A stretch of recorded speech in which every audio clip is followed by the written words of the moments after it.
Mən Murad Mirzəyev və mən Avropa Azərbaycan məktəbindən oxuyuram. Bu gün mən sizin üçün bir təqdimat hazırlamışam təhsil problemləri haqqında. Cəmiyyətin inkişafına təsiri və həll yolları. Hansı məsələlərə toxunmalıyıq? 1. Təhsil sistemindən mövcud problemlər. 2. Təhsil problemlərinin cəmiyyətdə təsiri. 3. Həll yolları və inkişaf perspektivləri.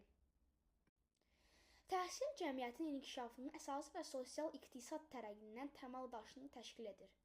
Lakin müasir dövrün tələbələrinə cavab verən təhsil sistemləri müxtəlif strukturlarla və funksional problemlərlə qarşılaşır.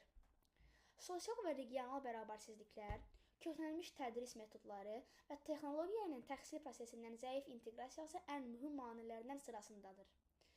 Bu problemlər yalnız fərdi inkişafı məhdudlaşdırmır, həm də cəmiyyətin ümumi inkişafını əngəlləyir. Təhsil sahəsindəki bu çatışmamazlıqlar gələcək nəsillərin təhsil imkanlarını zədələyəcək, cəmiyyətin sosial-iqtisad inkişafını ləngidir. Nəticədə bu faktorlar ölkələrin tərəqqisini ciddi şəkildə təhdid edir. Azərbaycan təhsil sistemi ölkənin sosial-iqtisadi inkişafını dəstəkləyən əsas amillərdən biridir. Lakin mövcud təhsil sahəsindəki bir sıra problemlər həm fərdi inkişafı, həm də ümumi cəmiyyətin tərəqqisini mənfi şəkildə təsir edir. Bu çətinliklər arasında sosial və regional bərabərsizliklər, köhnəlmiş tədris metodları və müasir texnologiyaların təhsil sistemindən zəif inteqrasiyası əhəmiyyətli yer tutur. Həmçinin bu problemlər təhsil sahəsində müasir dövrün tələbələri uyğunlaşmasını çətinləşdirir və Azərbaycan təhsilinin inkişafını əngəlləyərək gələcəkdə cəmiyyətin ümumi tərəqqisinə mənfi təsir göstərir. 1. Təhsil sahəsində sosial və regional fərqlər. 2. Ənavə tədris metodları və zəif texnoloji inteqrasiya. 3. Müəllimlərin peşəkar inkişafı və təlimə yönəlik çətinliklər.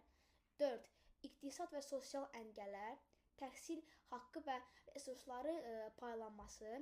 5. Psixoloji dəstək və mental sağlamlıq xidmətlərini əskikliyi. Müəllimlərin peşəkar inkişafı təhsil sistemində dayanıqlı və keyfiyyətli fəaliyyət göstərməsi baxımından sadəcə əhəmiyyət daşıyır. Bir çox hallarda müəllimlər müasir pedaqoji yanaşmalar, innovativ tədris metodları və texnologiyaları ilə tanış olmaq imkanından kənarda qalırlar. Təlimlərin əlçatan olmaması, resurs çatışmamazlığı və stimullaşdırıcı mexanizmlərin zəifliyi bu sahədə peşəkar inkişafın qarşısından duran əsas maneələrdir. Nəticədə müəllimlərin bilik və bacarıqları yetərli səviyyədə inkişaf etməməsi tədrisin keyfiyyəti mənfi təsiricidir. Şagirdlərin potensial reallaşmaması və ümumilikdə təhsilin effektivliyinə əngəl yaradır. Ali təhsil gənclərin şəxs inkişaf, peşəkar hazırlığı və cəmiyyətdə inteqrasiyası baxımından mühüm əhəmiyyət kəsb edir. Lakin ali təhsil müəssisələrindən təhsil haqqlarının yüksək olması, xüsusilə az təminatlı ailələrdən olan gənclər üçün ciddi maliyyə mənəsi yaradır. Bu vəziyyət təhsillə çıxış imkanlardan bərabərsizliyə səbəb olur və sosial ədalətsizliyə dərinləşdirir.